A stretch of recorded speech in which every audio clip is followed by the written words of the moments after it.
আসসালামু আলাইকুম। আমন্ত্রণ এসটিভির সংবাদে সাথে আছি আমি এম এ হালিম সিদ্দিকী। শুরুতেই সংবাদ শিরোনাম। দেশের সার্বভৌমত্ব রক্ষায় সেনাবাহিনীকে ঐক্যবদ্ধ থাকার আহ্বান প্রধানমন্ত্রী। পোল্ট্রি ও ডেইরি শিল্প সুরক্ষায় নীতিমালা হচ্ছে জানিয়েছেন মৎস্য ও প্রাণী সম্পদ মন্ত্রী। প্রান্তিক কৃষকের কাছ থেকে ধান চাল কিনবে সরকার, জানিয়েছেন খাদ্যমন্ত্রী। বিদেশি শ্রমিক নিয়োগে কাফালা পদ্ধতি বাতিলের সিদ্ধান্ত সৌদি আরবের। অবশেষে আনুষ্ঠানিকভাবে আবারও মাঠে ফেরার অনুমতি পেতে যাচ্ছেন সাকিব আল হাসান। এবার বিস্তারিত। প্রধানমন্ত্রী শেখ হাসিনা বলেছেন, সেনাবাহিনী দেশের মানুষের বিশ্বাস ও ভরসার প্রতীক। তাই যে কোনো হুমকি মোকাবেলায় এই বাহিনীকে দেশের সংবিধান ও সার্বভৌমত্ব রক্ষায় সর্বদা প্রস্তুত থাকতে হবে। বুধবার পটুয়াখালী লেবুখালীতে শেখ হাসিনা সেনাবাহিনীতে নবপ্রতিষ্ঠিত ৩ ব্রিগেড ও ৫ ইউনিটের পতাকা উত্তোলন অনুষ্ঠানে ভিডিও কনফারেন্সে যুক্ত হয়ে এসব কথা বলেন তিনি। এ সময় প্রধানমন্ত্রী সেনাবাহিনীর সব সদস্যদের পেশাদারিত্ব বজায় রেখে দক্ষতার সঙ্গে দায়িত্ব পালনের আহ্বান জানান। এ সময় প্রধানমন্ত্রীর প্রতি ধন্যবাদ জানিয়ে লেবুখালীতে বক্তব্য রাখেন সেনাবাহিনীর প্রধান জেনারেল আজিজ আহমেদ।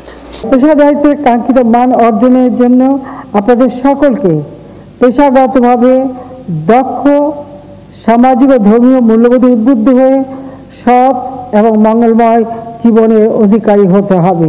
পোল্ট্রি ও ডেইরি শিল্পের সুরক্ষায় সরকারের নীতিমালা তৈরি করছে বলে জানিয়েছেন মৎস্য ও প্রাণী সম্পদ মন্ত্রী সমর রেজাউল করিম। বুধবার রাজধানীর সচিবালয়ের মৎস্য ও প্রাণী সম্পদ মন্ত্রণালয়ের সম্মেলন কক্ষে animal health companies association of Bangladesh আহকাব এবং Bangladesh agrofeed ingredients importer and traders association বাফিটা এর প্রতিনিধিদের সঙ্গে অনুষ্ঠিত সভায় একথা জানান তিনি। মন্ত্রী বলেন, নীতিমালার মাধ্যমে পোল্ট্রি ডেইরি শিল্পের সর্বোচ্চ সুবিধা প্রদান করা হবে। এ শিল্পের উন্নয়নের সাধ্যমতো সবকিছু করা হবে। এক্ষেত্রে বিদ্যমান বাধা অতিক্রম করার জন্য মন্ত্রণালয়ের পক্ষ থেকে পদক্ষেপ নেওয়া হবে। অনুষ্ঠানে মৎস্য ও প্রাণী সম্পদ মন্ত্রণালয়ের সচিব রৌনক মাহমুদ, প্রাণী সম্পদ অধিদপ্তরের মহাপরিচালক ডাক্তার আব্দুল জব্বার শিকদার সহ বিশিষ্টজনেরা উপস্থিত ছিলেন। চলতি বছরের আমন মৌসুমে প্রান্তিক কৃষকের কাছ থেকে ধানসহ সিদ্ধ ও আতপ চাল কেনার সিদ্ধান্ত নিয়েছেন সরকার। বুধবার খাদ্য মন্ত্রণালয়ে অনুষ্ঠিত খাদ্য ও পরিকল্পনা পরিধান কমিটির বৈঠকে এ সিদ্ধান্ত গৃহীত হয়। সিদ্ধান্ত অনুযায়ী অভ্যন্তরীণ বাজার থেকে ২৬ টাকা কেজি দরে ২ লাখ মেট্রিক টন ধান, ৩৭ টাকা কেজি দরে ৬ লাখ মেট্রিক টন সিদ্ধ চাল এবং ৩৬ টাকা কেজি দরে ৫০,০০০ মেট্রিক টন আতপ চাল কেনার লক্ষ্যমাত্রা নির্ধারণ করা হয়েছে। বৈঠক শেষে খাদ্যমন্ত্রী সাধন চন্দ্র মজুমদার জানিয়েছেন, আগামী ৭ নভেম্বর থেকে ২৮ ফেব্রুয়ারির মধ্যে এ চাল সংগ্রহ করা হবে। প্রান্তিক চাষির ধানের ন্যায্য দাম নিশ্চিত সরকারের প্রতি বছর বড় মৌসুমে ধান ও চাল সংগ্রহ করলেও আমন মৌসুমে শুধু চাল সংগ্রহের কথা ভাবছে। গত বছর থেকে আমন মৌসুমের চালের পাশাপাশি ধানও সংগ্রহ করা হচ্ছে। কৃষকদের কাছ থেকে সরাসরি ২ লক্ষ মেট্রিক টন আমরা ধান সংগ্রহ করব। প্রতি কেজি ধানের মূল্য ২৬ টাকা, প্রতি কেজি সিদ্ধ চাউলের মূল্য ৩৭ টাকা এবং প্রতি কেজি আতপ চাউলের মূল্য ৩৬ টাকা। এবং এই চাউল কিনা শুরু হবে ১৫ই নভেম্বর থেকে এবং ধান কিনা আমরা শুরু করব ৭ই নভেম্বর থেকে। শপথ নিয়েছেন ঢাকা ৫ ও নওগাঁ ৬ আসনের নবনির্বাচিত ২ সংসদ সদস্য। বুধবার স্পিকার ডক্টর শিরিন শারমিন চৌধুরী জাতীয় সংসদ ভবনের শপথ কক্ষে নবনির্বাচিত সংসদ সদস্যদের শপথ বাক্য পাঠ করান। এ সময় ঢাকার ৫ আসনের সংসদ সদস্য কাজী মনিরুল ইসলাম এবং নওগাঁ ৬ আসনের মোহাম্মদ আনোয়ার হোসেন হেলাল শপথ বাক্য পাঠ করেন।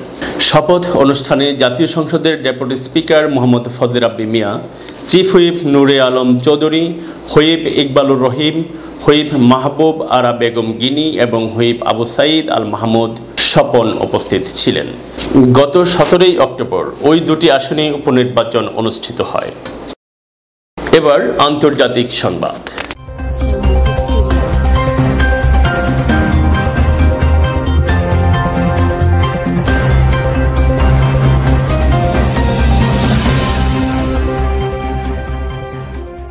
বিদেশি শ্রমিক নিয়োগের বিতর্কিত কাফেলা পদ্ধতি বাতিল হতে যাচ্ছে সৌদি আরবের। এর পরিবর্তে শ্রমিক নিয়োগে নতুন পদ্ধতি চালুর পরিকল্পনা করছে সৌদি কর্তৃপক্ষ। কাফেলা পদ্ধতি নিয়ে দীর্ঘদিন ধরেই বিতর্ক চলে আসছে।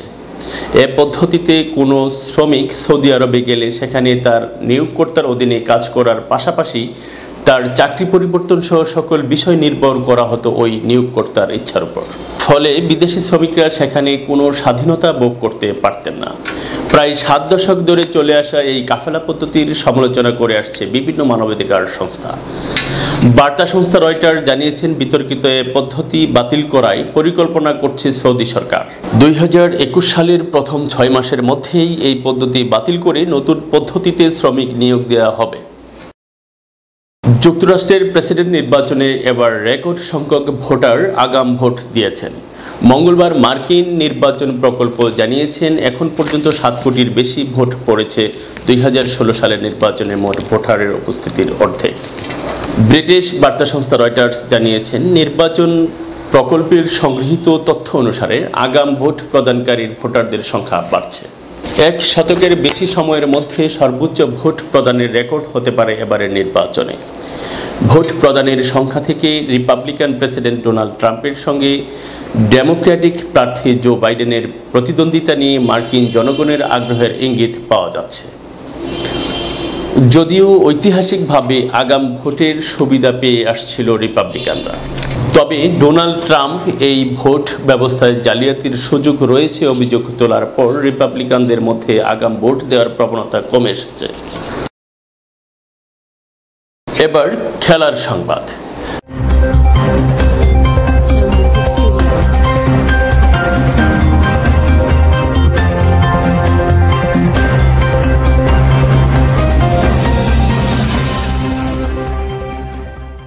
দেখতে দেখতে শেষ হয়ে গেল বাংলাদেশ ক্রিকেটের অভিশপ্ত 365 দিন। অবশেষে আনুষ্ঠানিকভাবে আবারও মাঠে ফেরার অনুমতি পেতে যাচ্ছেন দেশের ক্রিকেটের সবচেয়ে বড় বিজ্ঞাপন সাকিব আল হাসান। ঠিক 1 বছর আগের এই দিনেই নিষিদ্ধ হন মিস্টার 75।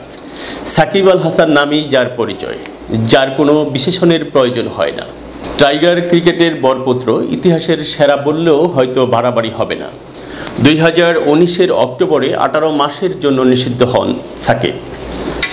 আগামীকাল বৃহস্পতিবার থেকে সব ধরনের ক্রিকেট খেলতে আর বাধা থাকবে না বিশ্বসেরা এই অলরাউন্ডারের।